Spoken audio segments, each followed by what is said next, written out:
Hola, buenos días. Estamos aquí hoy con Desiree Ortega en estos espacios que hemos creado desde Regenerando el Femenino, los encuentros con autoras.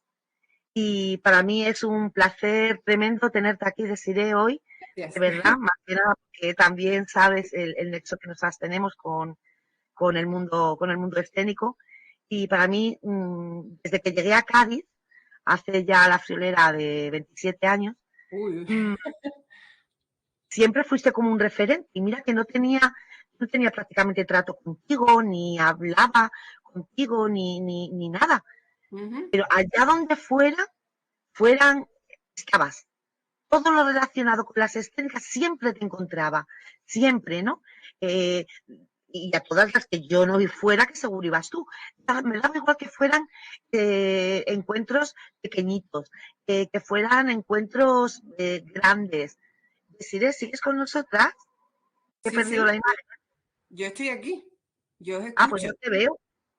Pues ¿Has no sé, apagado la cámara? no, yo no he tocado nada.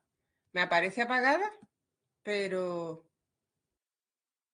bueno, Se habrá ido pues sola. tiene vida propia. Enciéndete. ¿Perdón? Tiene vida propia Ahora, la cámara. Pues yo no la he tocado ahí, y de así. pronto he visto que estaba, que A estaba veces es por apagada. la acostumbración. Y, y alguna vez que te escuchaba intervenir, por ejemplo, en el FIT, en el encuentro de Ujú, mujeres, o ujú, caminando por los espacios comunes, ¿no? Y te oía a lo mejor alguna conversación que estabas teniendo, porque coincidía yo en aquel momento, ujú. ¿no? Cada vez que decías algo me fascinaba lo que decías, cómo lo explicabas, los conocimientos que tenías. eh, y siempre fuiste dentro de Cádiz, ¿no? Y de la movida artística, escénica, sobre todo de Cádiz, una persona que tenía algo que decir. Y me alegro Muchas muchísimo, sí, sí, y de verdad me alegro muchísimo de hoy poder tenerte aquí gracias. con nosotras, que nos cuentes tu experiencia, tu recorrido, tu historia en este mundo de las artes escénicas, sobre todo. Ujú, Lo hablo así en general, porque sé que tocas muchos palos, ujú. y por eso hablo en general, ¿no? Tanto como a nivel más académico relacionado, como también a nivel más práctico en dramaturgia y en Ujú, escritura teatral, que será algo que nos expliques ahora. ujú. Pues en estos terrenos, cuéntanos todo lo que nos quieras contar de este recorrido de las mujeres De en acuerdo, este pues mundo tan fascinante. muchas gracias por la presentación, muchas gracias por invitarme. Saludo a todas las personas que están ahora mismo conectando en directo y saludo también a aquellas personas que luego van a ver la grabación y les doy las gracias por haber tenido interés en esta charla.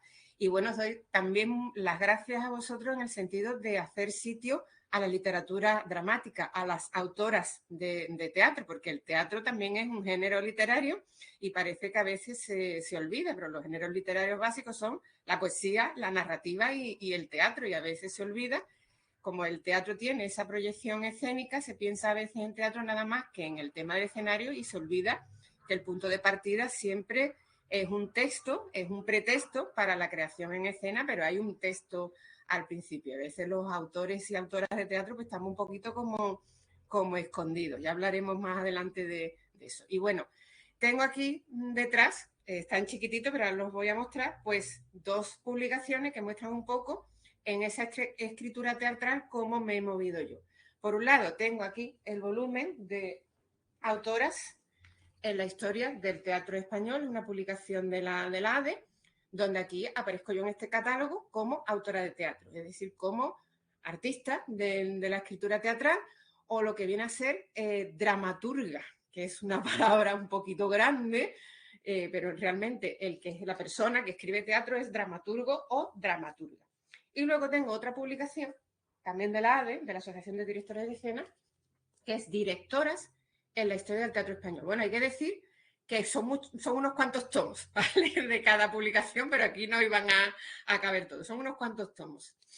Entonces, en Directoras en la historia del teatro español, yo he participado en otra faceta, que es la de investigadora, crítica y tal, que tiene también una terminología que es la de teatrólogo, o teatróloga, que también es una palabra grande, una palabra importante que asusta un poco, y el teatrólogo, digamos, que abarca, o teatróloga, abarca las facetas de crítica teatral, de investigación teatral y de producción científica e investigación relacionada con las artes escénicas. Y hay que agradecer la Asociación de Directores de Escena, que fue, digamos, de las primeras entidades que abrieron sitio a los teatrólogos y teatrólogas, puesto que crearon una sección para ellos. Te podías inscribir en esta asociación como teatrólogo o teatróloga, y fueron de los primeros que abrieron sitio, porque dentro de la profesión teatral a veces como que se tenía un poco de rechazo a lo que era la reflexión, a lo que era la crítica, a lo que era el estudio y la investigación, no se entendía.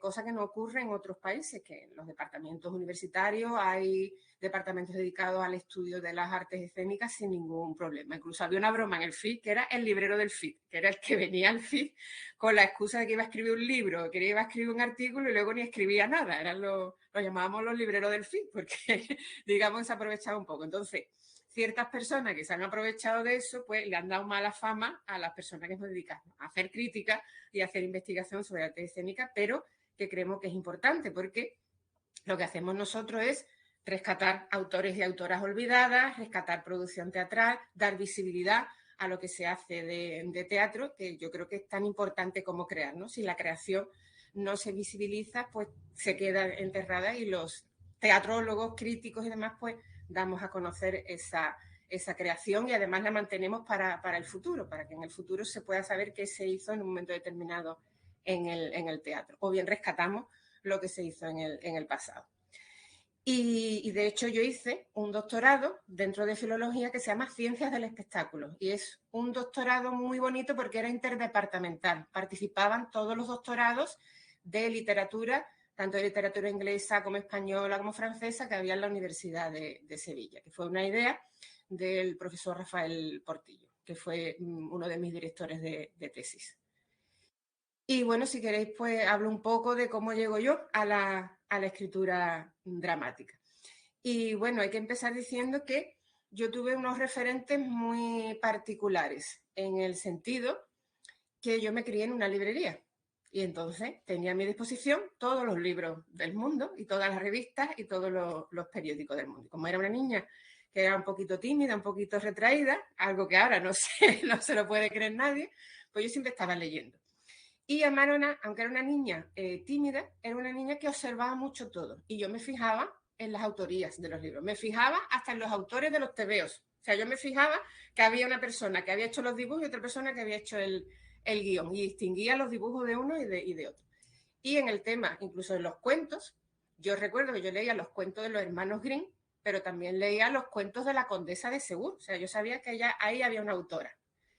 Y luego además me enteré que los hermanos Grimm habían sido recopiladores, pero la condesa de Segur había sido autora que había creado los relatos. Y además fue una señora que con 8 hijos en el mundo empezó a escribir con 58 años y le dio tiempo a escribir una veintena de libros.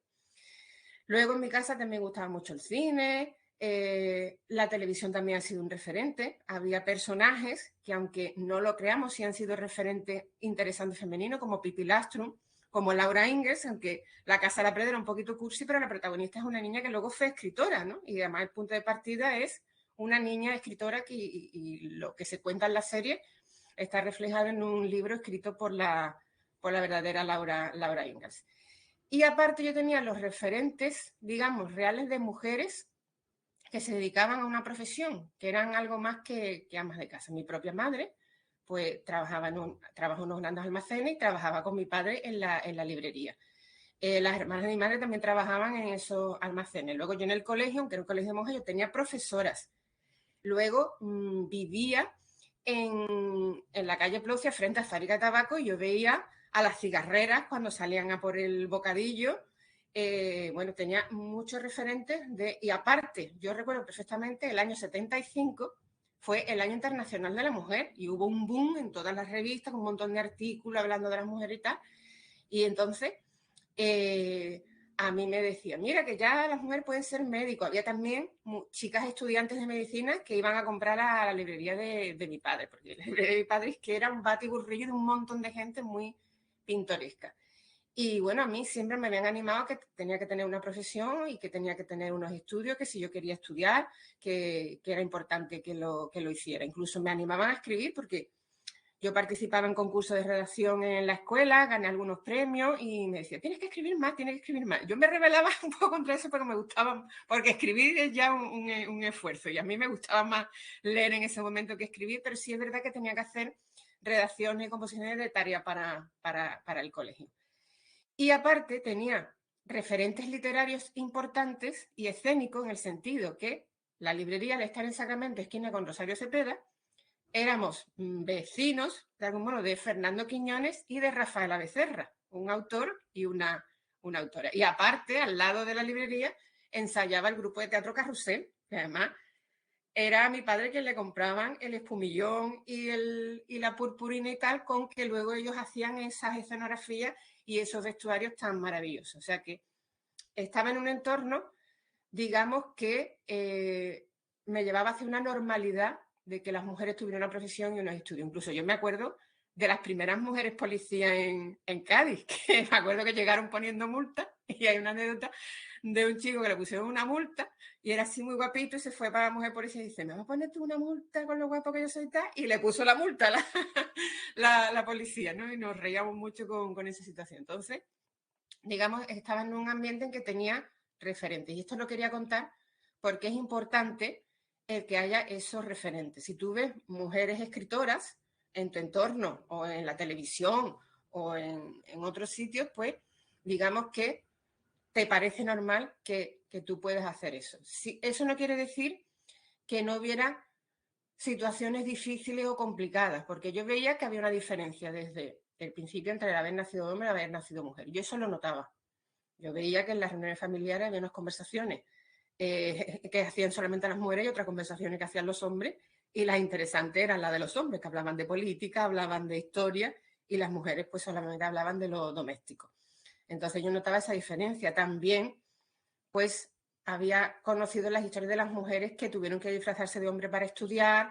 Yo sabía que en mi familia pues las mujeres no habían podido tener acceso a la educación porque no era normal que las mujeres estudiaran. Yo recuerdo cuando yo empecé a estudiar que se impuso la educación obligatoria para las niñas y antes eso no existía. Y aparte también yo observaba que había una violencia de género soterrada de la que no se hablaba, pero que estaba ahí. Y a esa librería donde llegaban tantos personajes y tanta gente, pues también llegaban mujeres con un ojo morado que contaban que se habían caído en la ducha. Pero claro, era otra historia la que había ahí. Y también había historias tristes, porque en la calle Plocia, donde yo vivía, al estar en los muelles también había bares donde se ejercía la prostitución. O sea que, digamos que yo he estado rodeada de una amalgama de cosas que me han llevado a donde estoy ahora. Y luego ya, al elegir los estudios que yo elegí, que fueron estudios de filología, filosofía y letras, pues normalmente siempre hay algún amigo que saca una revista y te invita a escribir y tal.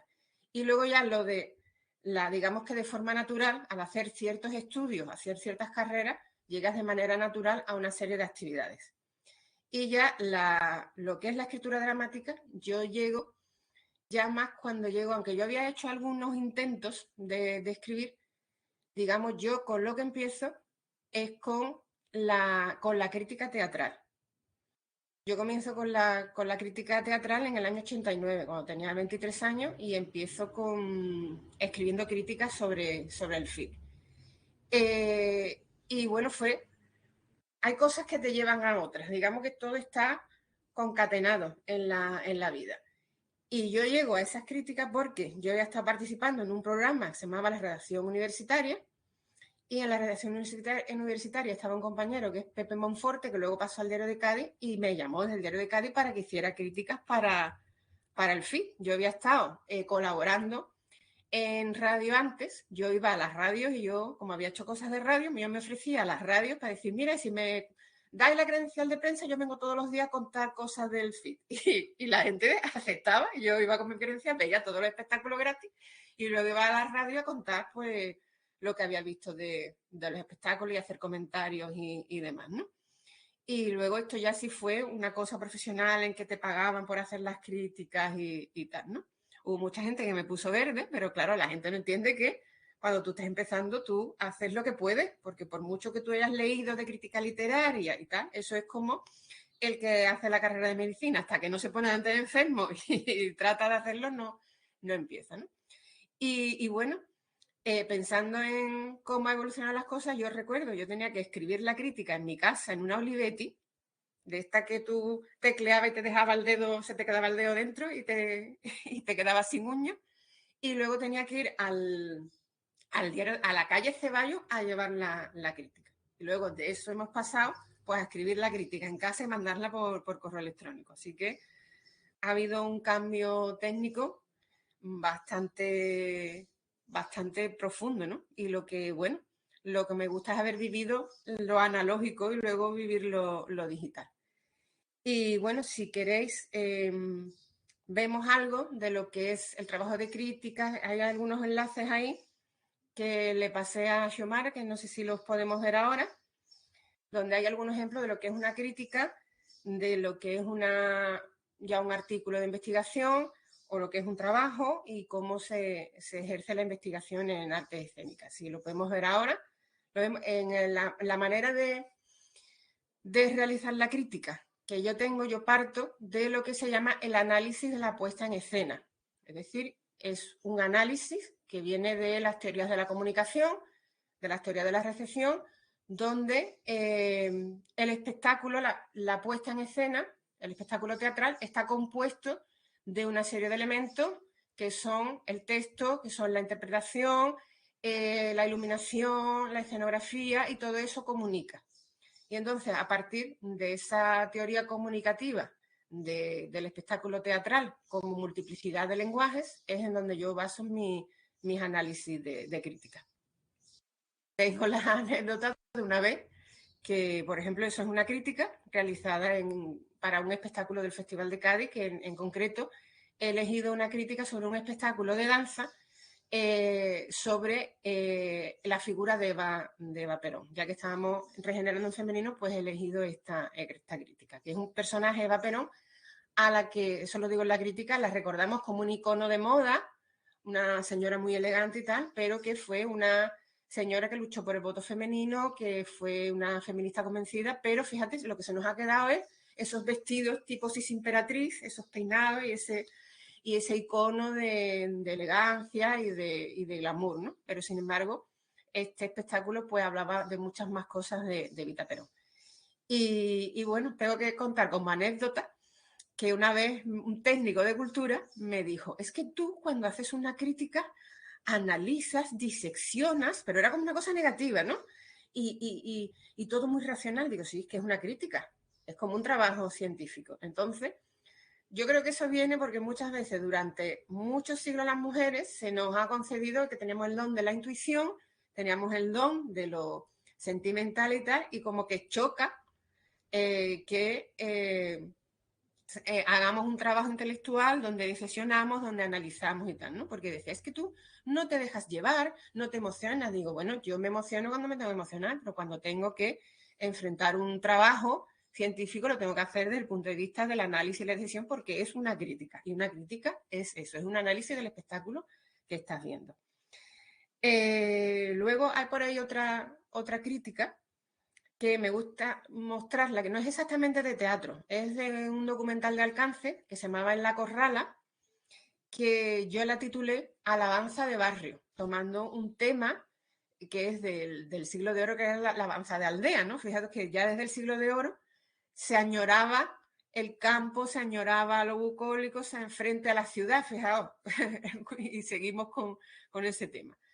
Y esa crítica la quería mostrar, por un lado, porque las personas que hicieron el documental La Corrala recortaron la crítica, la pegaron y la escanearon y reprodujeron la crítica en su propia página de la película. Y aparte quería citar el Festival de Alcance por una anécdota con Fernando Quiñones, y es que cuando yo era jovencita, estudiante y no tenía mucho dinero, había a veces que había que elegir entre la película y la cervecita, pues yo me ponía en la puerta de Alcance, donde como Fernando Quiñones había sido el creador de Alcance, me ponía en la puerta para que me colara Fernando en el cine, porque él decía, ¿tiene entrada? No tengo entrada, es que muy caro, no sé cuánto, dice, pues tú entra conmigo, que entrando conmigo nadie te va a decir nada. Entonces yo muchas veces lo buscaba para poder entrar gratis. Y fíjate lo que son las cosas, pues al cabo del tiempo, ahí está la crítica en alcance. Pues hice yo crítica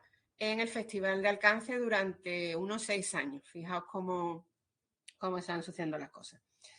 Y luego también había seleccionado como ejemplo de, esas son las críticas que yo digo que la analicen. Luego ya otras cosas que hacemos los teatrólogos, podemos hacer artículos de cualquier tema relacionado con las artes escénicas. He seleccionado un artículo que se llama Toda desnudez será castigada. El título no es mío, es robado de un espectáculo que se programó en la segunda edición del FI y lo utilicé, y además lo explico en el artículo, a partir de un espectáculo que se hizo, creo recordar, en el año 2018, de un espectáculo de danza protagonizado por 4 mujeres que bailaban completamente desnudas. Y ese espectáculo fue un escándalo y entonces, digamos que ahí hay una reflexión sobre el tema del cuerpo desnudo de las mujeres.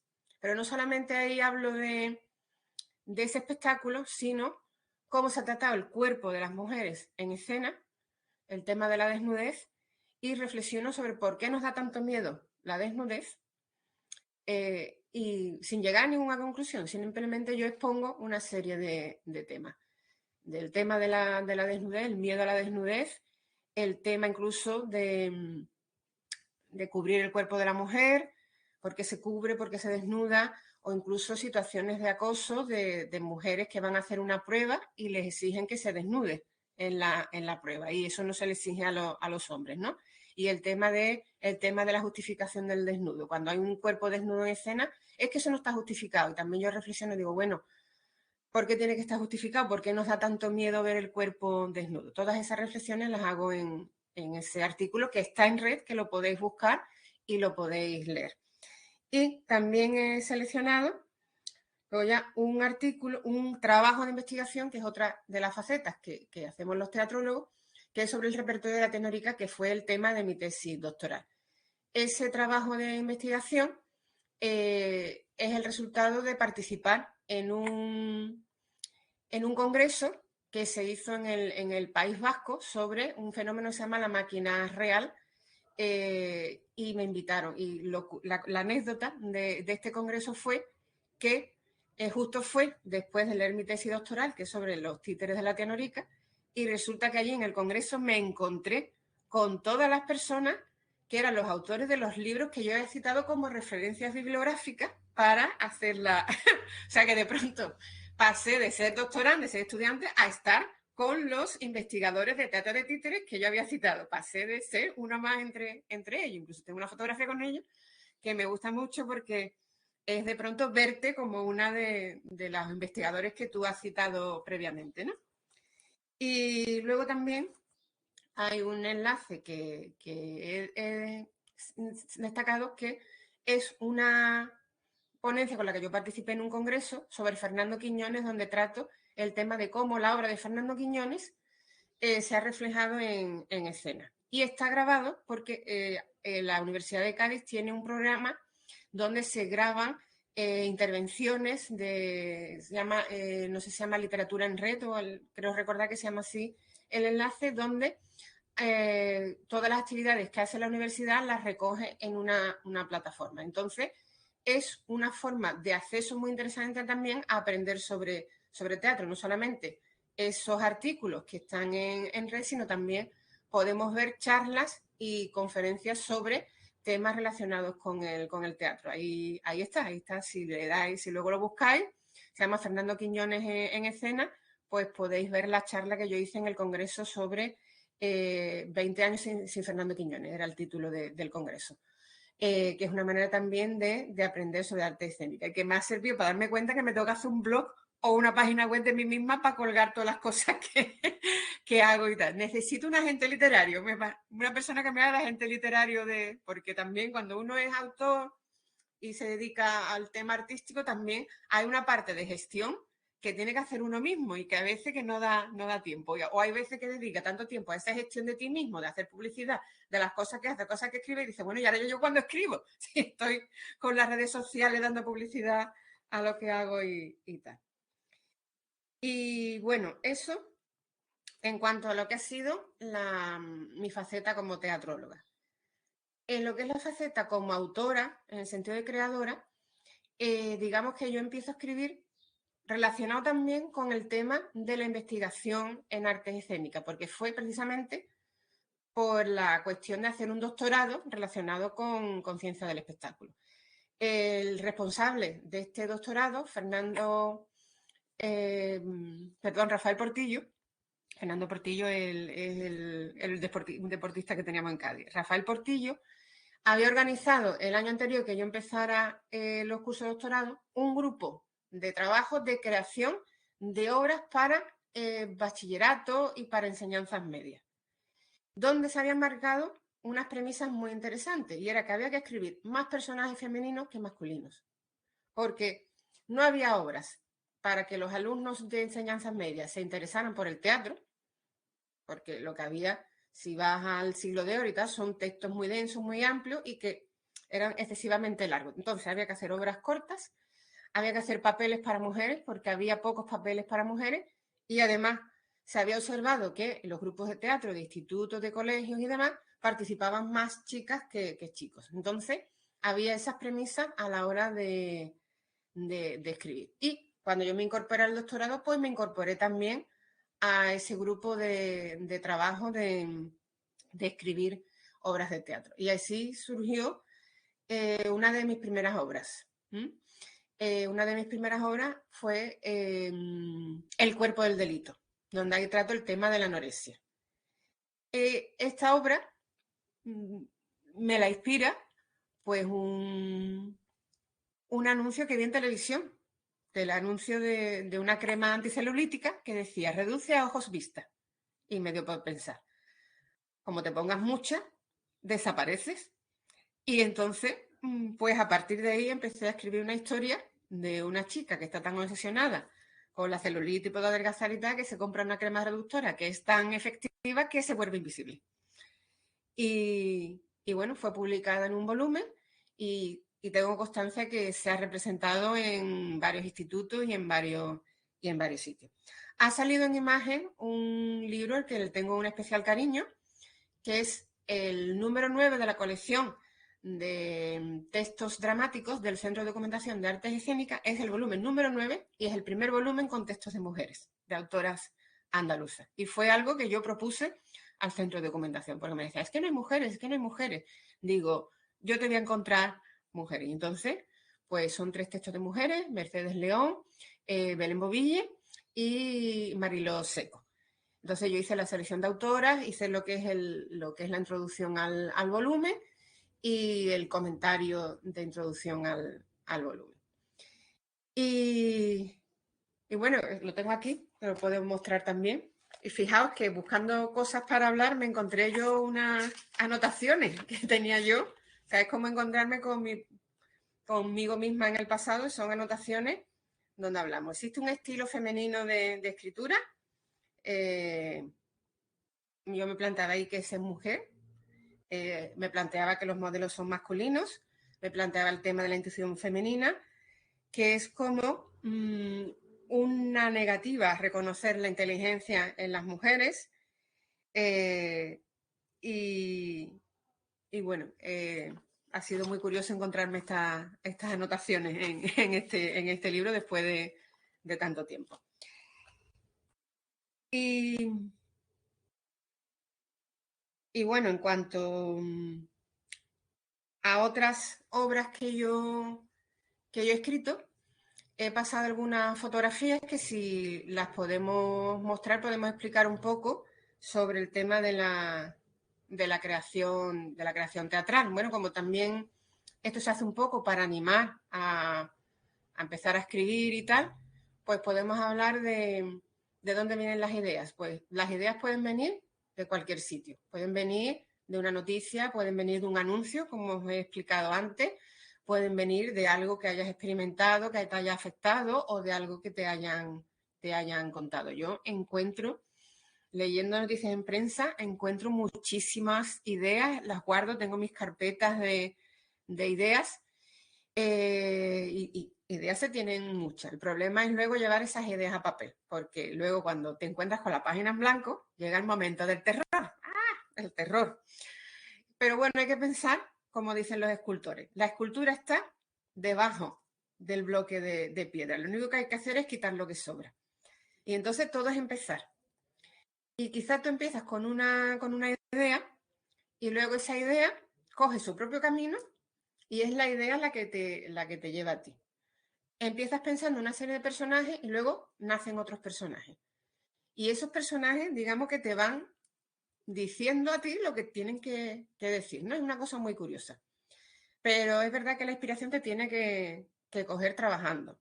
Es verdad que para cualquier actividad artística hay que tener unas mínimas condiciones, pero que las mínimas condiciones son muy básicas, que lo que importa es, más que el talento, yo creo que lo que importa es el talante. O sea, el estar dispuesto a dedicar una serie de horas a estar trabajando una cosa, a darle muchas vueltas, o por ejemplo, quizás en el tema de la música es un poco más fácil explicarlo.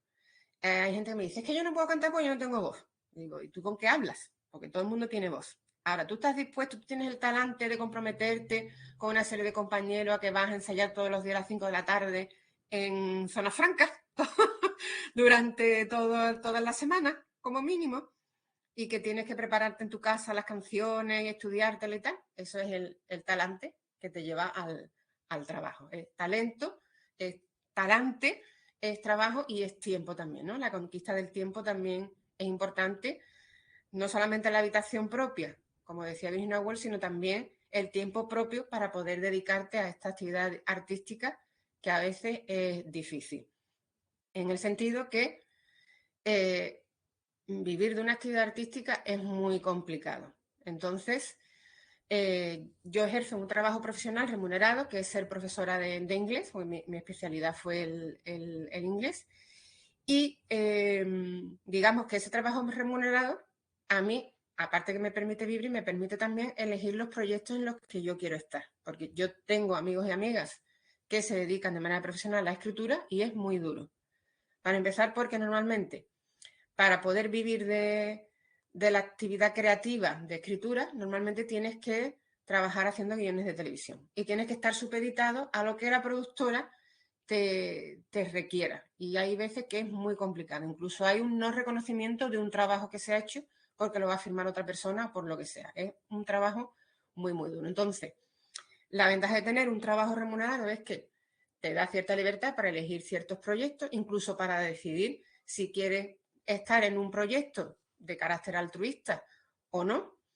Y te da, pero por otro lado te quita el tiempo, porque en el tema de mis clases de inglés, yo también soy autora en el sentido de que yo creo mis propios materiales, porque no encuentro materiales que se ajusten a lo que yo tengo que dar, que es el inglés aplicado al servicio de restaurantes. Y muchas veces tengo yo misma que inventar y crear y escribir esos materiales que yo espero que algún día los pueda publicar y poner a disposición de todos aquellos que trabajan en la hostelería. Es verdad que la hostelería muchas veces sostiene a las artes escénicas, porque hay muchos actores que se buscan la vida dentro de la hostelería para poder seguir su carrera. O sea que la hostelería nos sostiene a las artes escénicas, nos reconforta, nos da de comer, pero aparte nos ayuda mucho en la creación, ¿no? Y bueno, podemos ver algunos de los carteles y fotografías que he seleccionado de las obras que he realizado. Si podemos ver las fotografías y vamos explicando cada una de las obras. Si no, intento acordarme de memoria de algunas de las obras, ¿no? Hay una... ¿No las estáis viendo? ¿Las estoy pasando? Yo no las estoy viendo, no sé si Virginia las está viendo y me puede ir diciendo las que se muestran y yo las voy explicando.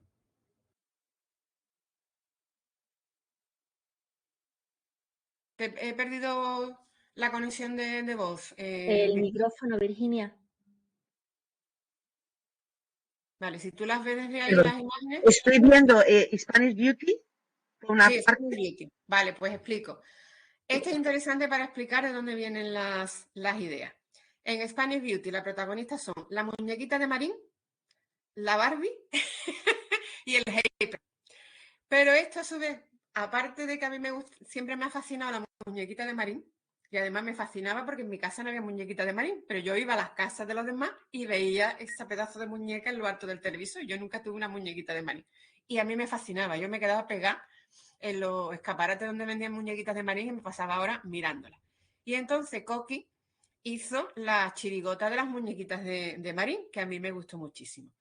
Y me pidieron una obra para una revista que fuera cortita y tal. Y dije, pues voy a hacer una obra sobre las muñequitas de Marín. Entonces, cuando la publiqué, se la pasé a Coqui y le dije, mira, Coqui, que he hecho una obra inspirada en la chirigota que te hiciste de las muñequitas de Marín. Entonces, cuando Coqui me la obra, dice, no me digas, la llevo y dice, oye, que la vamos a representar en el aula de teatro de la universidad. Que ella en ese momento estaba llevando el aula de teatro de la universidad y la representaron en la central lechera, ¿no? Entonces, pues son esas conexiones, esas inspiraciones que te vienen. Entonces, a mí me gusta mucho el Carnaval de Cádiz, el Carnaval también. No es teatro, pero es una manifestación parateatral. Esto es un palabra, pero es dentro de las artes escénicas cómo se definen las fiestas populares que tienen relación con las artes escénicas. Y también yo he hecho estudios también de carácter científico sobre el carnaval y he participado en congresos del carnaval. Y también el carnaval a mí me ha inspirado personajes y yo creo que hay cosas que me salen como me salen por la influencia del carnaval. Y tenemos otra imagen, Virginia, ¿me puedes indicar la imagen que más atención? La estrella de Belén. La estrella de La Belén. estrella de Belén sería sí, es el título de la obra. Es el título de la obra. La estrella de Belén es una obra de teatro navideño que fue publicada por la editorial Santillana para un libro que se llama Lecturas Amigas, que es el libro de lectura, que es un libro de lectura para alumnos de primaria.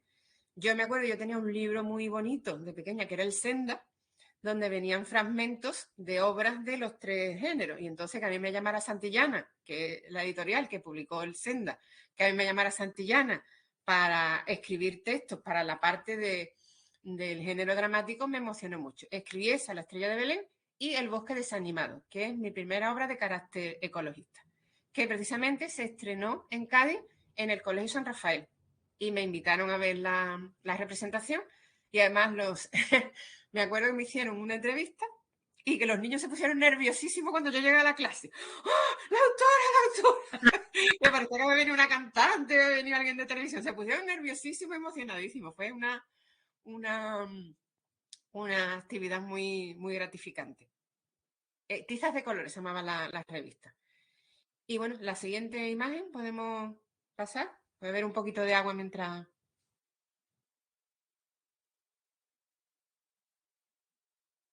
La siguiente imagen que tenemos. 8 dramaturgos firman piezas breves para los jóvenes actores, pero no atino a poder ver el título. Sí, bueno, es que eso es una... Bueno, es que hay una fotografía donde estamos todos los alumnos de doctorado de Rafael Portillo. Yo estoy hay una fotografía de Diario de Cádiz y yo estoy justamente al lado de Rafael Portillo y estamos muchos de los alumnos de Ciencias del Espectáculo, porque Rafael Portillo, incluso ya jubilado, nos ha seguido transmitiendo esa necesidad de escribir para la gente joven y demás, ¿no? Entonces hicimos un volumen que se llama de teatro para jóvenes, donde hay una obra mía que se llama Corazón de Oscuridad, que es una distopía de ciencia ficción, que la ciencia ficción no ha tenido mucha incursión en el teatro y también tiene un carácter ecologista. Y además lo bonito en esa fotografía es que estamos rodeados de gente joven porque abrimos la puerta a que gente joven participara en el volumen para que hiciera ilustraciones de las obras. Y además, algunos de los que están ahí los conozco yo desde que eran muy pequeños. Entonces, es una foto muy, muy bonita y muy, muy entrañable. Y bueno, si podemos pasar a la siguiente fotografía. Y me la describe. Creo que es un cartel, ¿no? Sí, la traducción de Europe, de David Gray. Bueno, otra actividad que yo he hecho es una traducción, una Europa, es una, o Europe, You're is Living a Celebration. Es una obra que yo quería destacar porque yo creo que ahora está totalmente de actualidad. Yo espero que alguien la represente. El autor es el escocés David Greig. Y bueno, es una de estas cosas en las que yo quería destacar porque muchas veces uno tiene que levantar la mano y decir, yo lo hago. Una se tiene que atrever a eso. Eso fue cuando yo estaba trabajando en la Secretaría de Dramaturgia del Centro Andaluz de Teatro y estaban preparando un programa de colaboración con el Royal Court Theatre y el British Council. Y entonces dicen, nos falta una persona para traducir esta obra, que no encontramos nadie que la traduzca y no sé cuándo, no sé qué. Y yo de pronto dije, yo lo hago. Yo lo hago. Luego ya cuando me vi con la obra en mi casa y dije, me morí de miedo, pero hay que decir, hay que dar el paso, yo lo hago. Y quizás eso del yo lo hago, quizás viene por mi formación, que es de filología inglesa, que me ha permitido tener contacto con otras culturas. Entonces he observado que en la cultura anglosajona, sobre todo en la norteamericana, hay mucho de la autopromoción y del autopromocionarse y el decir, yo hago esto. Hay una tendencia en España de, ¿no has ido a esto? Es que no me han llamado. En Estados Unidos no esperan a llamen. La gente va y se presenta y va con su currículum y va a los sitios y dice, oye, que yo hago esto, oye, que yo puedo hacer esto. Hay una cultura diferente de autopromoción, de autogestión de uno mismo. ¿Usted no tiene agente literario? Pues yo le puedo hacer de agente literario. Entonces eso yo creo que me viene por los estudios que he hecho del inglés, por el contacto con otras culturas. El decir, yo lo hago, el proponer tú las cosas sin que esperar a que te llamen. Y fue una experiencia muy interesante el traducir la obra, porque además era una obra muy, muy inglesa en el sentido de que eran frases muy cortas y muy contundentes. Y el español es una lengua mucho más barroca. Y entonces era un reto traducir esa obra para que fueran también frases cortas que dijeran lo mismo que se decía en inglés y que no pareciera una traducción. Y fue un trabajo bestial. Yo me acuerdo que hasta soñaba con la obra. O sea, yo me quedaba dormida con las frases en inglés que le daba miles de vueltas porque quería que sonara igual, pero que fuera el mismo número de palabras. Pero que ese esfuerzo luego tuvo un buen resultado, porque cuando se hizo la lectura dramatizada, pues los responsables del British Council me dijeron que era una traducción muy buena y la gente que era española que vio la obra decía que no parecía una traducción, que parecía que directamente se había escrito en inglés, ¿no? Entonces yo me ofrezco aquí de si hay autores ingleses que necesiten ser traducidos, que también puedo hacer eso. Y bueno, vamos a la siguiente. Además, quería decir de la obra Europa, que es una obra que habla de guerra, que habla de fronteras en Europa, de guerra en Europa, habla de inmigración. Y bueno, ahora en el contexto que estamos, yo creo que es una obra que merece ser representada de nuevo. Y creo que ahora vienen las imágenes relacionadas con Despertando a la princesa, ¿no? Exactamente. Bueno, he seleccionado carteles muy diferentes de Despertando a la princesa porque quería hablar de un tema que es muy importante a la hora de plantearse la obra. Si uno quiere escribir teatro, tiene que estar dispuesto a que su obra luego se despliegue y adquiera otras facetas distintas a lo que tú has hecho en el texto. Porque el texto lo tenemos que ver en pretexto y es un pretexto para crear otras cosas. Y entonces tú puedes ver los personajes de una manera, pero luego en escena esos personajes van a ser diferentes en función de qué actor o actriz lleva a cabo ese personaje. Hay veces que te llevan muchas decepciones. Tú dices, no han entendido lo que yo quería decir. Yo me acuerdo una época que estuve escribiendo guiones para televisión y yo creé un personaje que era el Hada Mostaza, que yo me la imaginaba un poquito pipilastrum, también se parecía mucho a una amiga mía, que era así muy graciosa y tal. Y ahora cuando yo vi a la actriz que iba a hacer ese papel en el programa de televisión, vestido igual que la novia de Frankenstein, con los pelos así para arriba y para atrás, y yo me quedé muerta, pero me tenía que aguantar. Entonces, quien escriba teatro tiene que estar dispuesto a que luego cuando se ponga en escena parezca otra cosa distinta a lo que tú has escrito. Yo siempre digo, mira, mientras no traicionéis el espíritu de la obra, podéis hacer lo que queráis. Entonces, Despertando a la princesa es una obra para trabajar temas de empoderamiento femenino. De hecho, está dentro de un volumen que se llama Mujeres para Mujeres. Y bueno, el espíritu se ha mantenido, pero ha habido versiones muy distintas de la obra. Por ejemplo, el primer cartel que estamos viendo es un cartel de una puesta en escena realizada por Maite Parga en Ayamonte, en Huelva, y la hizo con niños. Y, por ejemplo, cosas que ella aportó en la obra. En la obra yo pongo una escena que es un columpio entre las nubes. Es una cosa, una imagen que me vino, es muy poética y tal, pero tú en el escenográfico lo puedes interpretar como quieras. Y entonces ella hizo una cosa muy bonita, es que las nubes eran unas niñas vestidas de bailarina de ballet porque en donde ella trabaja, en el ayuntamiento de Ayamonte, pues había un taller de ballet. Entonces decidió integrar a las niñas que hacían el ballet y eran las nubes que yo había puesto en esa escena.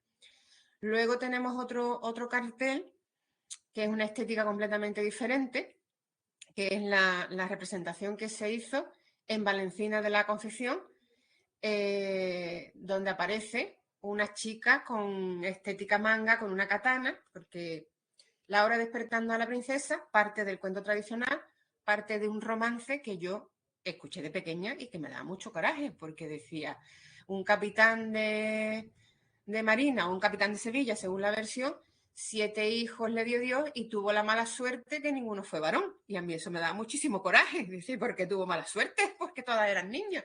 Y entonces parte de la doncella guerrera y parte también del cuento tradicional. A mí me gusta mucho el cuento tradicional y creo que no se ha comprendido el cuento tradicional porque los cuentos tradicionales nos han venido ya censurados desde la primera recopilación que hicieron los hermanos Grimm, ¿no? Y hay muchas metáforas y mucho significado oculto dentro de los cuentos infantiles que tenemos, o de los cuentos de hadas que hay que rescatar. Y entonces yo me imaginaba un hada mala y yo me la imaginé pues vestida de ejecutiva, pero en esta versión el hada mala, que luego no es tan mala, pues aparece en patines, aparece con una katana y me pareció un hallazgo increíble. Y luego tenemos una imagen, es un cartel muy entrañable, que es un grupo de teatro leído que se llama El nombre es lo de menos. Y es un grupo de jubilados que hacen lecturas dramatizadas. Y bueno, y con Despertando a la Princesa hicieron una lectura dramatizada, pero que hicieron hasta una gira por toda Huelva. Han ido a todos los pueblos que hay en Huelva haciendo la lectura dramatizada de Despertando a la Princesa. Y hay una foto de ellos, pues ellos se ponen algunos elementos para hacer la lectura dramatizada, porque las lecturas dramatizadas también es una forma muy interesante de hacer teatro. Incluso ya se considera un subgénero o un género intermedio entre la representación y la lectura. La lectura de teatro, lo bueno que tiene es que la puede hacer uno en su casa y además las acotaciones te van diciendo cómo te tienes que imaginar el escenario.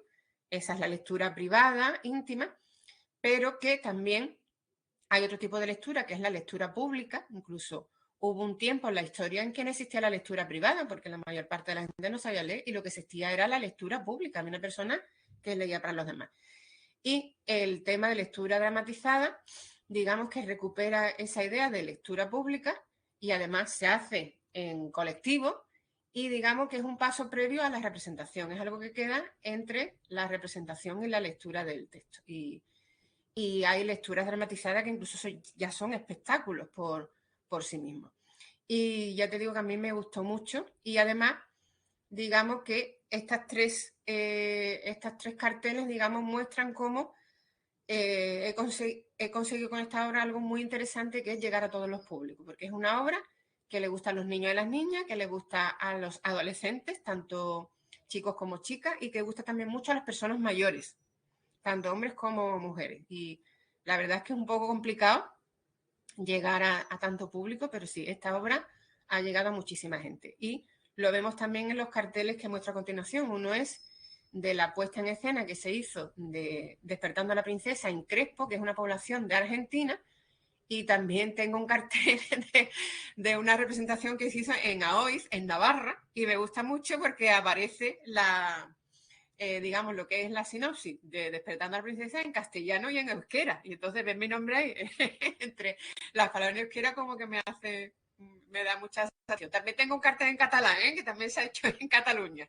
Y en Valencia también hay un artículo escrito en valenciano sobre la obra, porque lo utilizaron en un colegio para la asignatura de lengua y literatura castellana. Bueno, eso es lo que se refiere a Despertando a la princesa, que espero que se siga representando por muchos sitios. Y bueno, la última obra, digamos, que estoy promocionando se llama Pachamami no hay más que una, y es una obra de carácter ecologista que está basado en el personaje de esa deidad peruana, esa figura de la cultura peruana que es la Pachamama, que todos los que somos de Cádiz, vamos al FIT, pues hemos visto ese personaje de la Pachamama que en algún espectáculo ha aparecido. Y entonces, esto es una obra que a mí se me ocurre porque me invitan a participar en un certamen de dramaturgia que se hace en Málaga, que son torneos de dramaturgia, a imitación de unos torneos que se hacen en Madrid para dar visibilidad a la escritura dramática. Entonces es una cosa muy divertida porque montan un ring de boxeo en el escenario y entonces hay lecturas dramatizadas de los textos de los autores que participan, pero no se sabe quién ha escrito el texto, la gente vota las lecturas. Eso me encargaron un texto que fuera de 2 personajes, que durara media hora y, bueno, empecé a darle vuelta al tema de la ecología y de pronto apareció Pachamami. Y yo creo que es un personaje que si yo no fuera de Cádiz y yo no estuviera vinculada al carnaval, no hubiera salido ese personaje. Y además hay que decir que la obra es del 2021. Lo quiero recalcar porque ahora han salido muchas películas sobre el tema de las madres, muchas canciones, muchas historias. Pues esta Pachamami surgió antes de todo esto. Y bueno, es una Pachamami que le habla al ser humano, pues como hablan las madres, en el sentido de, humanito, te va a extinguir, te va a exterminar y encima te voy a pegar. Entonces, ese es el personaje. Y luego también creo que hay una fotografía de una entrevista. No sé si la puedes visualizar. Otro proyecto en el que yo he participado es el proyecto Teatro para una Crisis. Esto se hizo durante la pandemia. Esto fue una iniciativa del CIRAE, que es el Centro de Investigación y Recursos de las Artes Escénicas Andalucía, que es como se llama ahora el antiguo Centro de Documentación de Arte Escénica Andalucía.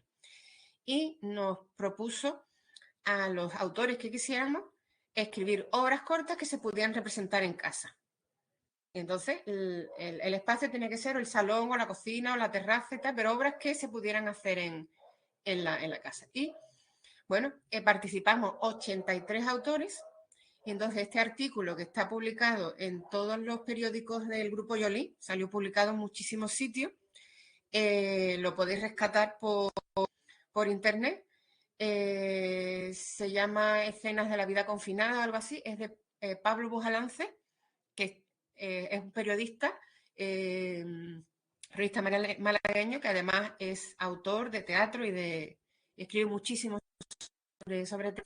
Y hace una reflexión muy interesante del teatro andaluz contemporáneo a partir de esta publicación de Teatro para una Crisis. En principio los textos se ubicaron en una plataforma en la que se podía acceder, pero luego se pensó que sería bueno publicar esos libros para darle más difusión. Y a raíz de la publicación, pues Pablo Bujalance pues, hace una reflexión del teatro andaluz, señala que de los 83 autores hay 29 mujeres, con lo cual hay un desfase en número, y señala como muy interesante la diversidad que hay en la dramaturgia andaluza, porque cada autor tiene su propio estilo, o sea que si hay un rasgo distintivo de la dramaturgia andaluza actual, es la diversidad que existe en cuanto a temática, en cuanto a maneras de enfrentarse con la escritura y en cuanto a estilo, lo cual es muy interesante. Y bueno, me tocó a mí estar en ese artículo representando a las mujeres, que yo me quedé un poco cortada, ¿no? Digo, estoy aquí con Alfonso Zurro, que es una figura muy importante del teatro andaluz y servidora para representar a las mujeres. Y yo creo que esa foto aparece porque esa fotografía es de una entrevista que a mí me hicieron cuando realicé mi tesis doctoral. Y a lo mejor al buscar fotografía de mujer autora salió esa fotografía. Por eso digo que muchas veces no sabe uno las cosas que haces hacia dónde te llevan. Fíjate lo que ha pasado en esa fotografía. Y bueno, para finalizar, yo había señalado una serie de libros para aquellas personas que quieran, no sé, intentar escribir, que pueden hacer. Bueno, hay un libro que se llama Historia básica del arte escénico, publicado por Cátedra, que es una historia muy interesante del teatro. Es universal porque es una historia de las artes escénicas. O sea, habla del teatro no solamente como texto, sino como representación. Y aparte viene mucha bibliografía de textos interesantes, ¿vale? También he señalado historia de los espectáculos en España. Es una historia del espectáculo, entonces no solamente de los textos teatrales, también se habla de circo, también se habla de danza, también se habla de todo tipo de espectáculos. Y para aquellas personas que quieran escribir, este es fundamental, la poética de Aristóteles. Fíjate que es un texto que yo lo conocí en la facultad, porque cuando yo estudié filología se estudiaba también latín y griego y se estudiaba literatura española, aunque mi especialidad ha sido anglo-germánica. Yo también tuve que hacer traducciones de griego y tal, y alguna vez pues nos tocó traducir fragmentos de la poética de Aristóteles. Pero yo he tenido conciencia de la importancia de la poética a raíz de un curso de dramaturgia que hice con Antonio Onetti, es un autor de Sevilla que ahora es presidente de la SGAE, y él nos insistía mucho en la poética de Aristóteles, porque aquí está la base de lo que es la dramaturgia clásica, la dramaturgia que se basa en el conflicto y que se basa en personajes. Entonces, es verdad que luego hay otra línea de escritura que es la dramaturgia contemporánea, donde ya el conflicto está más diluido y que hay otras formas de escribir hoy en día. Está el teatro documenta, está el teatro de urgencia, hay otras maneras de enfrentarse a la dramaturgia.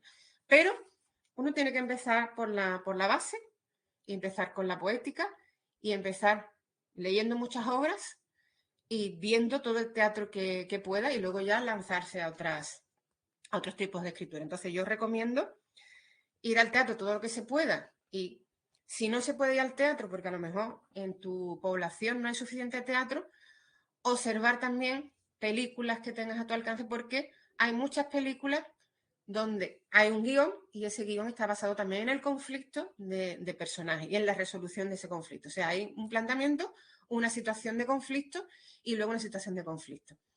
Y si no tienes oportunidad de ir al cine, las series de televisión también están basadas mucho en el conflicto dramatúrgico y en el conflicto de personajes. Sobre todo series que tienen muchos capítulos, en todos los capítulos siempre hay un conflicto.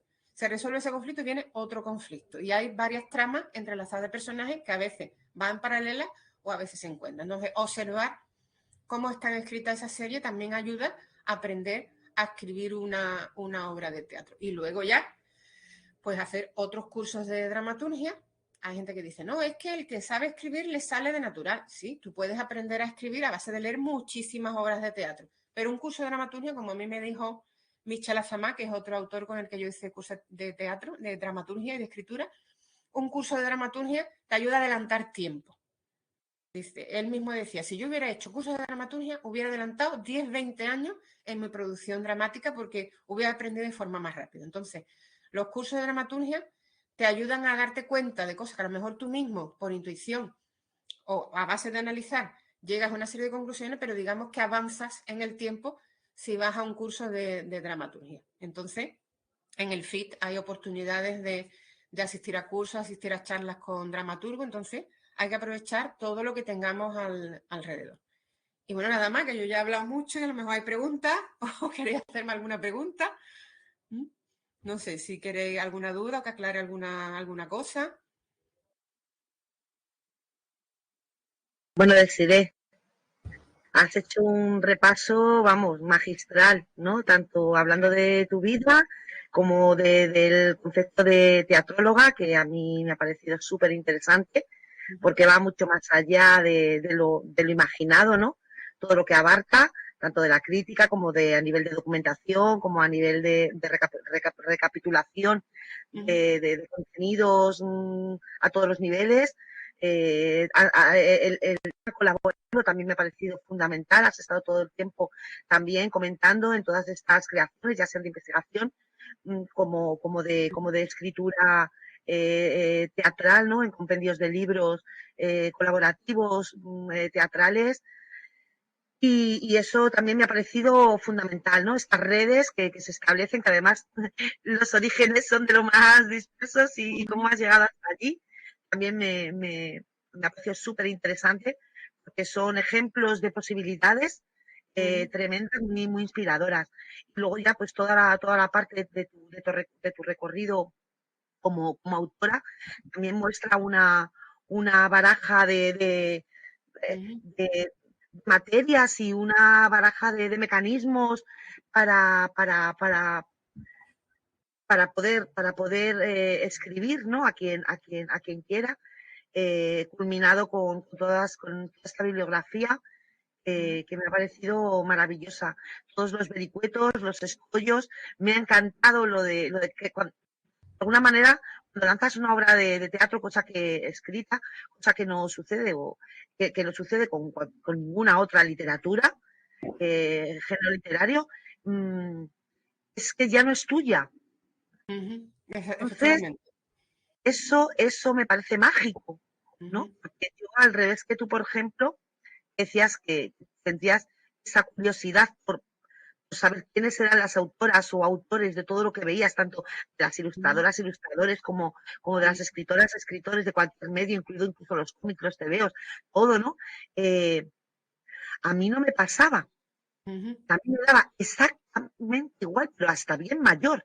O sea, cayese lo que cayese, en mis manos era universal y hasta hace en su parte buena de alguna manera, porque pues no hay barreras, aunque antes tú y yo hemos estado hablando de la importancia y la necesidad de visibilizar a las mujeres, ¿no? En cualquier medio, en concreto en este que estamos hablando, visibilizarlas para nosotras tener referentes. En aquellos momentos, en todos esos años donde yo no daba esa importancia a lo que realmente lo tiene, yo creo que para mí es ya a mí me daba igual, como me daba igual, porque no ponía ahí mi mirada, yo para mí todo era posible. Supongo que para ti también, pero sin embargo, con el andar del tiempo he visto la importancia que tiene una autoría, ¿no? En cualquier creación. Porque marca un estilo, porque marca una forma, porque marca un contexto, porque marca una serie de condicionantes que son necesarios saber cuando quieres realmente profundizar en lo que estás leyendo. Yo, escuchándote, me ha gustado mucho cuando nos has estado hablando de aquella idea que tuviste, que no solo fue la idea, sino que la ejecutaste también, de hacer esa recopilación de mujeres autoras, estas 3 mujeres y la publicación de sus textos, ¿no? Hablabas sobre, hay una forma de escribir femenina. Es complicado. Te voy a contar una anécdota. Cuando yo he estado de jurado en varios certámenes de teatro, que normalmente es una regla obligatoria que el texto te llegue sin la autoría. Se utiliza siempre el sistema de plicas. Y entonces te puedo decir que es muy difícil detectar si un texto está escrito por un hombre o por una mujer. Y había como discusiones en el jurado. Pues yo creo que esto lo ha escrito una mujer, pues no, porque es un hombre. Y no había manera de acertar. Incluso te puedo decir que una vez había un certamen donde elegimos 6 textos. Eran 3 premios y 2 accesis. Y había textos que parecía que estaba escrito por una mujer. Y entonces cuando abrimos la plica había 5 que eran del mismo autor, porque había un autor que tenía la habilidad de escribir textos completamente diferentes. Nos quedamos muertos. Pero también había una anécdota, yo me acuerdo que estábamos 2 mujeres en el jurado y en una ocasión a las 2 nos llamó la atención el mismo texto. Nos llamaba mucho la atención. Resulta que era un texto escrito por una mujer. No sé si es que ahí percibíamos algo que no percibían las otras personas, pero cuando se presenta un texto de forma anónima, es muy difícil saber si un texto está escrito por una mujer o escrito por un hombre. Yo creo que la forma de escribir influyen muchas cosas. Yo he estado comentando el tema del carnaval. Yo estoy segura que no me hubiera salido una pachamami como la que me ha salido si yo no hubiera tenido influencia del carnaval. A mí me han comentado, a lo mejor dando una conferencia o leyendo una obra mía, me han dicho, se nota que eres de Cádiz. Y a mí eso me da mucha alegría, que me digan eso, ¿no? Entonces, no sé responder a la pregunta si hay una forma de escribir femenino o una forma de escribir masculino. Yo creo que al final somos personas y escribimos de aquello que nos importa o que nos emociona. Quizás, a lo mejor, dentro de la literatura femenina sí te han tratado otros temas que no se le ha dado importancia antes, pero ya te digo que en la experiencia de ser jurado y leer anónimamente las obras es muy difícil detectar lo que está escrito por un hombre o escrito por una mujer, aunque tú te sientas más afín con una obra determinada, ¿no? Como ha pasado, ¿no? Claro, sí. Fíjate, porque una de las reivindicaciones, ¿no? Que por lo menos nosotras en estos cursos que estamos haciendo y en la parte de todas autoras, que es donde nos encontramos, ahora mismo desarrollando la parte de curso, taller, con mujeres, ¿no? Abriéndonos a técnicas, a experimentaciones, con perspectiva de género, siempre desde luego, porque es uno de nuestros objetivos, el recuperar la voz. Siempre me llamó la atención que hablaran por nosotras, en todas las obras de teatro, todos los papeles, o pocos o muchos que sean, que desde el teatro clásico hasta el día de hoy, prácticamente hasta hace poquito, me refiero, mujeres autoras teatrales se ven menos. Se ven menos, pero las había. Hay un Claro. estudio muy interesante de Margarita González Rey sobre las mujeres en el siglo de oro, que no recuerdo ahora el título, pero es fácil de encontrar. Y en el tema de las directoras de teatro, había muchas autoras de comedias. Lo que pasa es que el concepto de autora ahí está pensado en el concepto de gestoras. Las autoras de comedia eran las directoras de las compañías del siglo de oro. Entonces el tema es que hay autoras que han quedado sepultadas y olvidadas, o ha habido mucha actividad literaria de las mujeres que ha quedado sepultada. Ayer me llegó una noticia de que los primeros libros de cocina organizados, tal y como los conocemos ahora, con sus ingredientes y sus procedimientos, eso fueron mujeres las primeras que los organizaron, porque los cocineros escribían muy mal, los cocineros escribían muy mal, y entonces pues una mujer que era escritora del siglo XVIII, que no le dejaban escribir otra cosa, le dijeron, oye, ¿por qué no escribes un libro de cocina? Y ella fue la que organizó los recetarios de cocina tal y como los conocemos ahora, ¿no? Entonces... Claro, pero olvidando de los personajes, daban voz, ponían palabras en boca de mujeres, hombres. Eran los hombres los que nos daban los discursos, las emociones, los sentimientos, ¿no? Además, de una manera mucho más dialogada que en libros, aunque en otros tipos de literatura, ¿no? Y siempre pensé que la incursión de las mujeres en el teatro serían más veraces a la hora de poder expresar situaciones y vivencias y emociones propias nuestras, ¿no? De nuestro condicionante de género, de estereotipos, de socialización. Entonces me resulta muy interesante esto que estás diciendo. Que abarque, por ejemplo, el Despertando a la Princesa, yo hablo de muchas cosas que he vivido, que han vivido otras mujeres, ¿no? Y aquí hay una cosa que me dijeron una vez que leí un libro, dice, parece muy sencilla al principio, pero luego cuando le das una segunda lectura no es tan sencilla, digo, ¿no? Porque cada frase está pensada. Hay una frase en que se le dice a la princesa, a partir de hoy solamente te podrás comer una manzana al día. Eso viene de una situación real. Eso me lo contó a mí una alumna sueca cuando yo estaba trabajando de profesora de español para extranjeros, una chica sueca que vivía en París y la vieron por la calle, era muy alta, muy llamativa y tal, le ofrecieron ser modelo. Y me contó que cuando llegó a la agencia de modelos, le dijeron que solamente se podía comer una manzana al día. Y la pesaban todos los días y era una sesión por el tema y entonces ella me dijo, te acostumbras a solamente comer una manzana al día, porque el ser humano se adapta a todo y al final llegas a aguantar el hambre y a comer una sola manzana al día, pero estás todo el día sin fuerza y sin energía. No, es que no tienes energía ni para leer. Entonces a mí eso me impresionó tanto que lo volqué en esa obra. Sí que es verdad que tratamos temas que no se han tratado en otras ocasiones o que se tratan de otra manera. Es que a lo mejor habría que tener más perspectiva y conocer más obras de autoras a lo largo de la historia para hacer ese estudio que quizás está pendiente de hacer de si hay un estilo femenino a la hora de escribir. Quizás que nos falta la perspectiva histórica.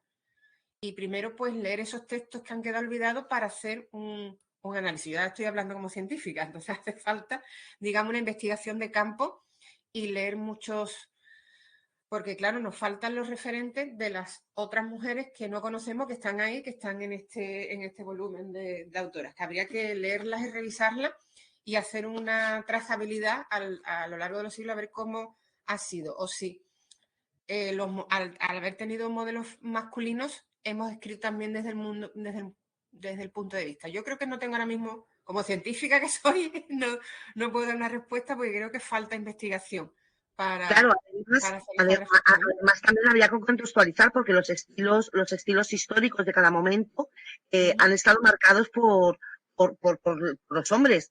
Por lo tanto, también para poder adaptarse a estas circunstancias, también tenías que, como mujer, probablemente tenías que aceptar y escribir también bajo esa había para todos, fórmula. porque en el mundo clásico, por ejemplo, se primaba la imitación a la originalidad. En el mundo clásico te decían, estaba el concepto de la imitatio, y ahí lo que te decían es que este es el clásico, y para tú ser un buen escritor, cuanto más te parezcas al modelo, pues mejor es la obra. Luego vino el concepto de originalidad. Entonces también la autoría ha estado supeditada a los condicionantes estéticos de cada momento, ¿no? Entonces, en la época racionalista había que escribir de una manera y en la época del romanticismo se escribía de otra, ¿no? Ahora mismo la ventaja que tenemos es que hay multitud de tendencias y tú puedes elegir la tendencia que más te guste o que más coraje te dé, ¿no? Pero es verdad que durante la historia ha habido unas cortapisas a la creación bastante importantes porque te tenías que mover. Luego en el tema del teatro pasan unas cosas curiosas. A lo mejor los que están dentro del canon literario, que son representantes de un estilo, no eran los más representados. Por ejemplo, un autor del romanticismo que hemos estudiado literatura es Don Álvaro o La fuerza del sino. Esa es la obra que te aparece como referente al romanticismo. Pero tú vas a la cartelera decimonónica y lo que hay es obras de González del Castillo. Era lo más representado, ¿no? Que además ni siquiera aparecían los nombres de los autores en la cartelería de teatro o en la publicidad que aparecía en prensa. Aparecían los nombres de las obras, por eso muchas veces son necesarios los catálogos para rescatar los nombres, no solamente de autoras, sino de autores, porque solamente venían los nombres de los títulos de las obras, no venían los autores. Mira, aquí nos hace Xiomara unas cuantas preguntas súper interesantes. En primer lugar, pregunta, ¿el FIT ha cuidado la creación femenina? No, pero son preguntas enviadas por Carmen Reiné. Ajá. Ah, perdón. Vale, pues son preguntas entonces de oyentes que están siguiendo ahora mismo esta charla y que por lo que sea pues no pueden intervenir con voz. Entonces, preguntan, el FIT, pero luego te la voy a completar. ¿El FIT ha cuidado la creación femenina? Y bueno, sí, nos quedamos ahí, perdón. Sí, yo pienso que sí. Desde el principio ha habido una presencia de mujeres cuando había festivales que no habían el abanico mujer. Yo recuerdo en la segunda edición del FIT, recuerdo una obra que se llamaba Weekend en Bahía, que me parece que la autora es, no, Mirta Ibarra era la protagonista. Era una obra de una mujer, no recuerdo el nombre. Entonces, desde el principio sí se ha prestado atención a las mujeres y se han hecho encuentros antes del encuentro de mujeres ya hubo reuniones de mujeres y sí se ha abierto. Yo pienso que el FIT ha hecho una labor importante en la visibilidad de las mujeres autoras. Para las oyentes y los oyentes que nos estén escuchando, decir que estamos hablando del FIT. A lo mejor hay alguien que no sabe lo que es. En Pernambuco sabemos que es que en Albacete, sí. pero no saben lo que es el FIT. Haznos una breve reseña y ahora continúo con el resto de preguntas. Pues FIT, Festival Iberoamericano de Teatro de Cádiz. Es un festival que empieza en el año 86 y que sigue, ahora mismo va por la 30 y tanta edición, va cerca de va a cumplir pronto 40 años, esperemos que, que llegue a ser como Festival de Media, que cumplió muchos años. Y bueno, es un festival dedicado a la producción escénica de los países latinoamericanos, que también abre el abanico a España, Portugal y Brasil, al teatro que se hace en español y en portugués. Y bueno, también hay veces que ha habido otras lenguas que se hablan también en estos territorios que no son oficiales, tanto lenguas indígenas como lenguas que están dentro de nuestro territorio, ¿no? O sea, abarca toda esa producción. Y bueno, es un festival que abrió muchos puentes. Una definición muy interesante que han hecho del FIT fue que era el camino más corto para conocer el teatro americano, porque era más fácil ver teatro latinoamericano en Cádiz que ir de un lado para otro cruzando el continente americano para ver. O sea, era el camino más corto. Cádiz era el camino más corto para ver teatro latinoamericano. Genial, gracias. Y ahora retomando la pregunta de sobre que estabas ya encauzada en ella, sobre el FIT, si el FIT ha cuidado la creación femenina. Sí, Estabas yo diciéndonos que sí. pienso que sí, sí. Ha habido muchas obras de autoras el año pasado. Por ejemplo, hubo un Fuenteovejuna, una versión de Fuenteovejuna por una autora argentina, ahora no recuerdo el nombre, que hicimos un taller con ella. Y yo pienso que sí, que se ha abierto el festival a las mujeres desde el principio, cuando nadie pensaba en las mujeres, y se han hecho muchas actividades en torno a la visibilidad de las mujeres autoras. Bueno, de las mujeres creadoras, no solamente autoras, también de las mujeres directoras, de las mujeres promotoras, de las mujeres gestores. Yo pienso que sí, que el FIT ha sido algo muy, muy importante en la visibilidad de la creación firmada por mujeres. Con respecto al encuentro de mujeres y su necesidad de continuidad, ¿qué opinas? Me deja un poco así. Sí, porque hubo un tiempo que se estuvo haciendo y no sé, a lo mejor ahora se piensa que no hace falta, porque ya casi la mitad de la programación que está en el festival tiene firma de mujeres. Quizás sería interesante recuperarlo, el encuentro de mujeres, porque sigue habiendo temas de los que tratar. Muchas gracias. Y bueno, otra pregunta también, que expone, sí, o me parece que también es de Carmen, que dice, en Cádiz se da mucha importancia a muchos grandes autores masculinos, incluidos a los del carnaval. ¿Consideras que es obligatorio que se le dé valor a las escritoras gaditanas a estas alturas de la vida? ¿Por qué no se hace? Sí, es de Carmen la pregunta. Un poquito larga la pregunta. Vamos a ver. Tenemos que ser conscientes de que el carnaval en Cádiz tiene una fuerza tremenda. Eso lo tenemos que hacer. Y además, digamos, tiene una fuerza tremenda aquí y ha tenido una proyección tremenda en el sentido que gusta mucho el carnaval de Cádiz. Entonces, a empezar, tenemos que sentirnos orgullosos de eso, de que una cosa producida en Cádiz como es el carnaval tenga esa fuerza. Lo que pasa es que ha provocado que reste fuerza a otras manifestaciones artísticas que hay en la ciudad. Y yo pienso que lo que hay que hacer es sumar en lugar de restar. Yo creo que se puede utilizar, a lo mejor, me lo estoy inventando ahora, no he pensado sobre eso, a lo mejor, fíjate que yo hice hace mucho tiempo un artículo lo hice en el año 91, en busca de un nuevo lenguaje. Era una reflexión sobre la teatralidad del carnaval de Cádiz y si a partir del carnaval se podía hacer una creación escénica, no teatral, porque hay espectáculos escénicos que no son teatro. El carnaval es un espectáculo escénico, que puede tener su escena tanto en el teatro cuando es el concurso o puede ser la calle. No es teatro, aunque se parezca mucho el carnaval de Cádiz al teatro, pero no es teatro. El teatro tendría que tener otro tipo de elaboración, pero sí es un espectáculo escénico. Entonces, quizás tendríamos que plantearnos el carnaval como espectáculo escénico y a partir de ahí a ver qué se nos ocurre. Por ejemplo, Brasil, la zona de Río de Janeiro, ha hecho una síntesis muy interesante entre carnaval y teatro. Si recordamos los espectáculos que han venido de la zona carioca, hay espectáculos del FIT por ejemplo, hicieron El enfermo imaginario con una estética muy barroca, de lo que era el barroco, pero conectándolo con la estética del carnaval de Río de Janeiro, ¿no? Bueno, aquí tenemos a las chirigóticas, ¿no? Sin ir más ¿Perdón? lejos. Claro. Aquí tenemos a las chirigóticas, sin ir más lejos, que además son una representación Como femenina estábamos hablando de del fit, se me ha ido la cabeza hacia el fit.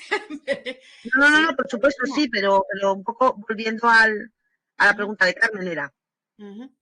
La pregunta de, ¿cómo era la pregunta de Carmen? Porque era tan larga que al final no me acuerdo. Que se da mucha importancia a los autores masculinos y ella incluye a los del carnaval.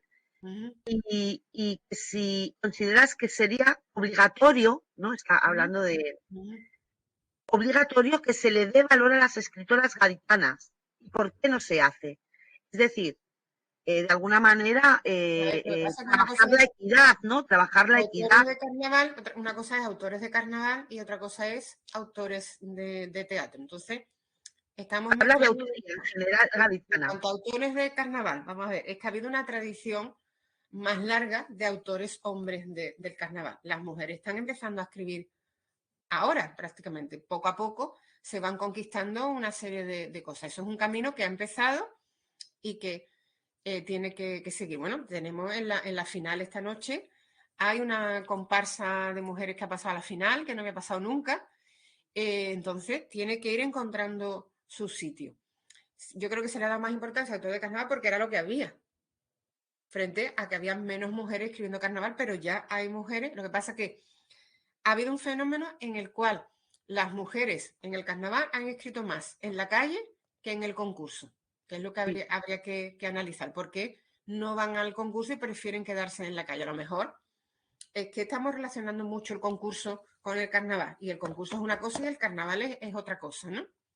Luego, en el tema de la autoría teatral, el tema ya no es dar importancia a hombres y mujeres, el tema es qué visibilidad tienen autores y autoras en general de la periferia, porque en Cádiz estamos en la periferia y hay unos modelos. Cuando hablamos de machismo feminismo tenemos que pensar también en cultura patriarcal. Entonces, el modelo patriarcal abarca tantas cosas que también afecta a lo que es la producción escénica y afecta muchos aspectos de la vida. Es decir, si vamos a lo que es el patriarcado, me gusta mucho como lo explica Robert Graves en la diosa blanca, que ahora precisamente, aunque se habla de la diosa blanca como que es un ensayo mucho más poético, también a través de la poesía podemos explicar las cosas. Este autor explica que había una cultura vinculada a la naturaleza, a la fertilidad, a la creación, y de pronto eso se sustituye por el culto apolíneo, es decir, el culto a la guerra, el culto a la ley del más fuerte, al beneficio máximo a costa de cargártelo todo, a la explotación de tus semejantes. Y entonces eso lleva funcionando tanto tiempo que ha abarcado todas las facetas de todo.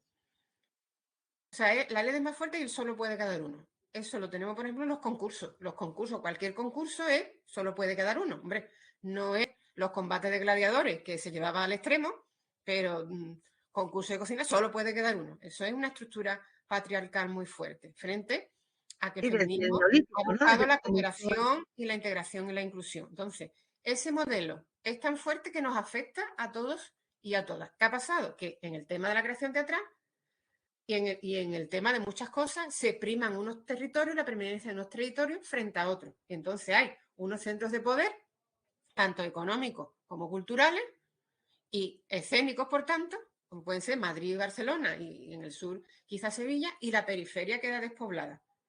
Y entonces el tema es que los autores y autoras que estamos en periferia casi no se nos ve. Entonces parece que estás obligado a ir a los centros de poder cuando lo que debería haber es una igualdad en todos los territorios, tanto en lo económico, tanto en lo escénico, puesto que pertenecemos al mismo ámbito, al mismo país. Pero por esa estructura patriarcal hay unos centros de poder y luego hay una periferia que queda despoblada de todo y queda desnuda y queda como al aire. No sé si me explico. Entonces, digamos que hay que dar visibilidad en torno a ciertos territorios que quedan en esa estructura patriarcal, que quedan en una posición débil frente a los centros de poder. Y eso afecta a todos y a todas.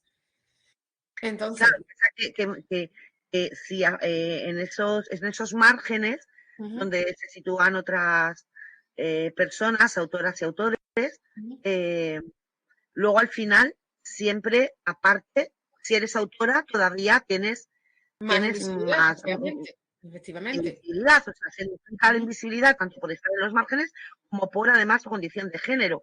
Por eso, Carmen, lo que, bueno, añade, ¿por qué hay que estar siempre reivindicando la creación femenina y no se normaliza como la masculina? Porque ella en la pregunta anterior hablaba de discriminación positiva, hablaba de equidad de alguna manera, de que fuera obligatorio, de que hubiera fórmulas para intentar, igual que en otros, ahora mismo ya, en otros ámbitos. La gente que nos movemos dentro del mundo de la dramaturgia estamos intentando hacer ese tipo de cosas. Entonces, por un lado, hay un colectivo que es Corredor Mediterráneo, donde estamos implicados autores y autoras de distintos territorios. Y estamos planteando cosas juntos porque es la única manera. La asociación de personas y, bueno, también se ha creado una Academia de las Artes Escénicas de Andalucía. No porque seamos independentistas de la Academia de las Artes Escénicas de España, sino porque vemos que Andalucía es un territorio muy grande, muy particular y muy especial, y que desde Madrid y desde Barcelona no nos van a echar cuenta. Entonces es una manera de decir estamos aquí. Y entonces, previamente, en los encuentros de autores y autoras que organizaba Aresán, que el último se ha celebrado en Cádiz, antes del encuentro de Cádiz, formamos un grupo de reflexión integrado por hombres y mujeres y gente de distintos territorios para hacer un planteamiento de promoción de la dramaturgia. Y entonces, uno de los temas que hablábamos era crear concursos pues enfocados a concursos de escritura de mujeres, concursos destinados a jóvenes. O sea que ahí planteamos, en ese grupo de reflexión de fomento a la dramaturgia, pues planteamos una serie de cosas. Próximamente se va a lo presentamos, ese documento de trabajo, que lo estuvimos elaborando durante un año, lo presentamos en el encuentro de autores y autoras que tuvo lugar en Cádiz, organizado ya por la Academia de las Artes Escénicas Andalucía. Y presentamos el documento y presentamos algunas líneas de actuación que incluían, pues, promocionar la escritura escrita por mujeres, con una serie de actividades. Y me imagino que en el artículo que pronto va a salir, Las Puertas del Drama, se hará referencia a ese grupo de trabajo que hicimos y a esas propuestas que nosotros hacíamos. O sea que ya desde dentro de la dramaturgia, dentro de los autores, ya se está pensando maneras de fomentar la dramaturgia en general y luego dentro de unos campos específicos, porque también hay que fomentar la escritura dramática entre los adolescentes, la gente joven o en la infancia. Ya sí hemos hecho una serie de actividades para promocionar. Y una de las actividades y una de las líneas es fomentar la escritura teatral de autoría de mujeres. Vamos pasito a pasito, lo que pasa que no da tiempo. Es un camino muy largo, muy largo. Es que se hace tan largo. En su momento. ¿Perdón? Que queremos que haya herramientas políticas y herramientas sociales incluidas y planes, como has dicho, ¿no? Pues Desiré, ha sido todo un placer escucharte y disfrutar de tu sabiduría en esta charla y de tu conocimiento y tu experiencia. Vamos, yo te considero una activista cultural escénica tremenda, tocas todos los palos y con conocimiento de causa. Y muchísimas gracias otra vez y esperamos que cuando nuestra revista, ahora cuando salga el primer número de Regenerando en Femenino, pues nos apoyes y nos puedas de alguna manera participar junto a nosotros en ello. Y sería un lujo también tenerte.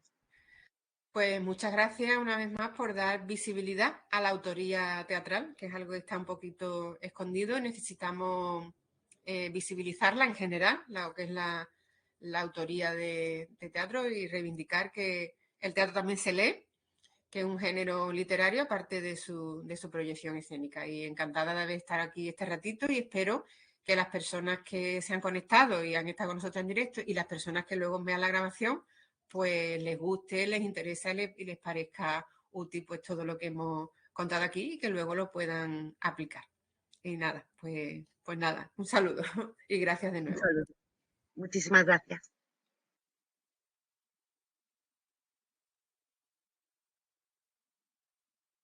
Bueno, pues desde aquí, dar las gracias a las personas que habéis asistido a esta charla.